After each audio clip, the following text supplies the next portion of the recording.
Ja tavā ģimenē aug bērniņš, kuram pavisam drīz ir jāuzsāk vai nu bērndārza gaitas vai skolas gaitas, tad viennozīmīgi tās ir liels pārmaiņas arī visai ģimenei kopumā un vecākiem pašiem. Šīs pārmaiņas prasa pietiekoši daudz spēka, enerģijas, tādu iekšējo emocionālo jaudu, un bieži vien vecāki runā par to, ka tuvojoties šim laikam, pieaug tāda trauksme, bailes, gan par bērnu, gan par to, kā visu tālāk noorganizēt, vai pietiks spēka, kā visu sabalansēt. Lai šī adaptācija notiktu iespējami mierīgi un iespējami veiksmīgi un iespējami stabili, esam sagatavojuši Bahasietu maisījumu, mierīgs prāts vecākiem, un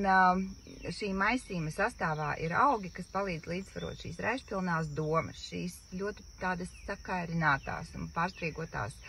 trauksmes un baiļu emocijas, un līdz ar to, ja vecākiem ir tāda iekšējā lielāka stabilitāte, miers un pārliecība, tad daudz adekvātāk var palīdzēt savam bērnam adaptēties, pielāgoties arī jaunajai situācijai un iespējami veiksmīgi šo jauno posmu uzsākt. Veiksmīgi!